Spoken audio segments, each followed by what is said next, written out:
We welcome to the program Sawyer Walters, opinion writer with SuperTalk Mississippi News. Got a lot of other jobs as well. Hey, Sawyer, what's going on? Hey Gerard, I can always count on you to have some good music playing for us while we Oh, transition into the. absolutely. Absolutely. You can expect that we'll have a journey at the top of the hour that leading us in, introducing us into the next hour, no doubt about it. So you wrote an article here, published on the SuperTalk Mississippi website. Next up, young professionals voicing their vote for the future of Mississippi. This was published a couple of weeks ago, August the 11th. Tell us what the gist of the article is, Sawyer.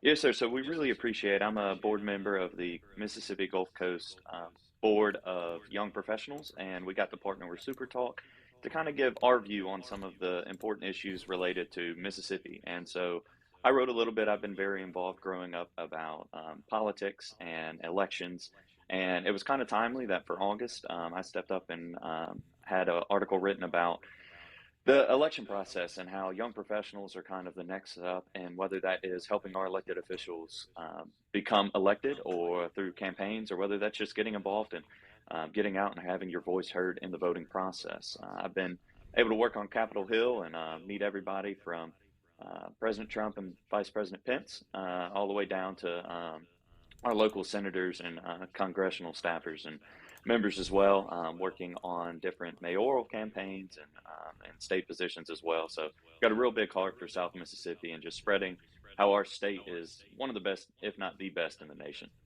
Yeah.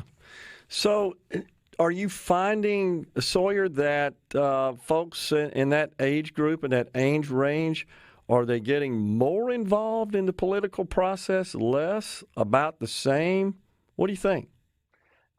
Yes, sir. So I think that we've seen a large disconnect in the past few elections and just voter turnout. And Secretary Watson's done a great job in trying to energize the people to get out and vote. And one of the things that I'm seeing personally is a lot of my friends are reaching out, going, "Hey, man, I want to learn more. I want to see how can I get involved? How can I make a difference? Is it worth making a difference?" And just getting that message out there that there's a huge demographic in Mississippi, and with our census and especially in District 4 down here, that there's a younger vote that's stepping up to take the message and to make our voices heard.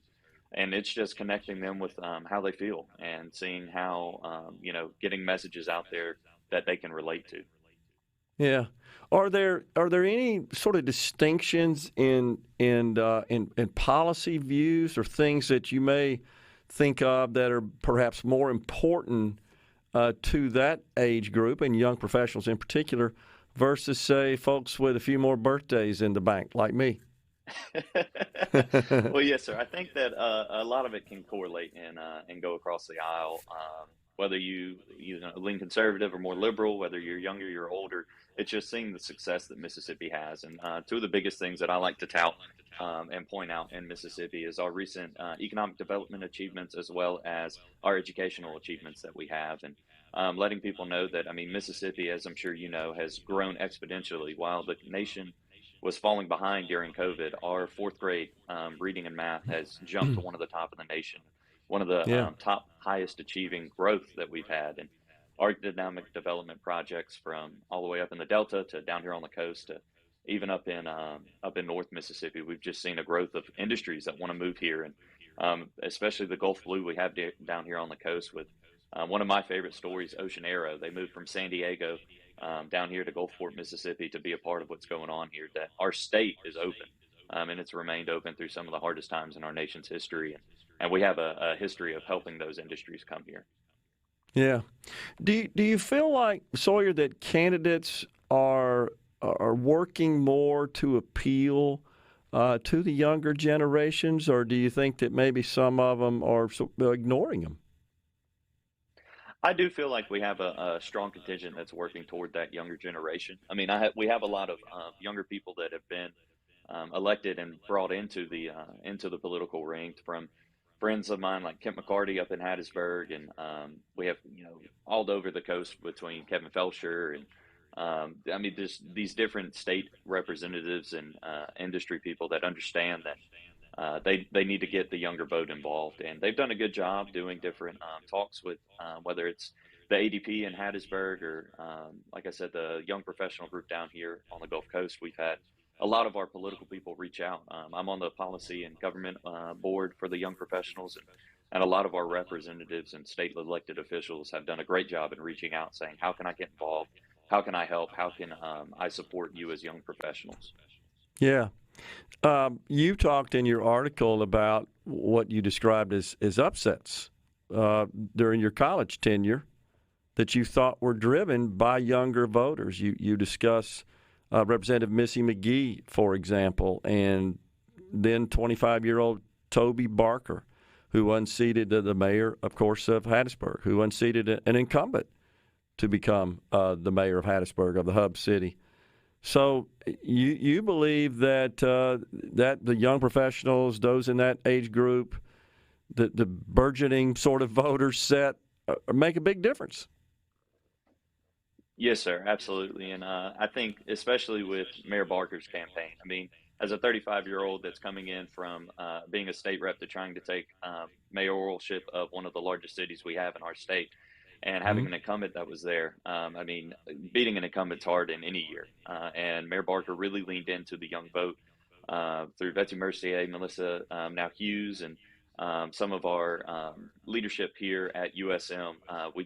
We stepped up to the plate. We saw Toby's vision for Hattiesburg, and the cooperation that he wanted to do through the young professionals, through the younger voters, and showing that, hey, there's so much that we can do here in Hattiesburg, and so much that we're able to grow and do.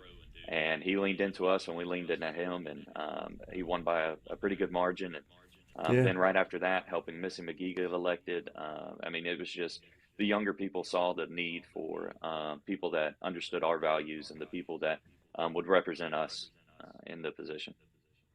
How do we get them more involved, Sawyer? How do we get them to register to vote, to get out and vote, to get involved and take some interest in the political process? Well, I think that's the million-dollar question. I mean, I think that we have to do a great job of having the younger people understand that, these positions are elected by the people and for the people. This isn't for the rich and powerful to always just have an oversight. This is for regular, everyday people, whether, you're a 20-year-old that wants to get involved on the lowest level, working through election commission, or, all the way up to the top level of working toward governor. No matter what you want to do, we need people that are driven and ready to go represent South Mississippi. And we've had a great job of, like I said, Michael Watson's done a great job of getting out and registering people to vote. I think we can do a great job of getting to our colleges, getting to, those people stepping out in that younger age group to just have a message that kind of ignites their passion, and having those younger people that are ready to step up and take the torch, because our elected officials know that we're the next generation. We're the next generation of young professionals, of elected leaders, and we have to get a statement out there that is powerful enough to resonate with them, to get them motivated to register to vote and have their voices heard. Yeah. You also serve on the Economic Development Council for the city of Long Beach. That's pretty impressive at your age there, Sawyer. What do you guys got cooking down there right now that you can talk about? Yes, sir, of course. So, like you mentioned, I'm involved all over the state. I have a real big passion for South Mississippi, and Long Beach especially. Down here, we have a lot going on. I mean, Bill Lavers is our Harrison County Economic Development executive director, and we're just kind of getting off the ground with our Economic Development Council. Angie Johnson and Donald Frazier and the councilman down here have done a great job in trying to gather businessmen and women and local residents to kind of step up and take. So we're just in our beginning process and our baby steps, but I'm excited to see where it's going to go and all the businesses and things that we're going to bring into the city. Well, every time I'm down there, just traveling across the Tri-County coastal area, I mean, it seems like business is booming. Things are great. We just had Mayor Fofo Gillage on earlier in the week, and it looks like their sales tax revenues are way above projections. So sounds like things are going great. Yes, sir. It's really good to see the success we're having in South Mississippi. I'm like I said, I'm able to get around a lot and everywhere from Hattiesburg down to the coast and see just what we have going on, and can't wait to see how far we go. Yeah, it's awesome. Well, Sawyer, appreciate you writing the article. It was great, and for being so involved as you are. I know your future is incredibly bright. It's been good to talk to you. Thanks. Thank you, Gerard, for having me on. Can't wait to see some more coming. You got it. We're coming right back here, folks, in the Element Wealth studio. Stay with us.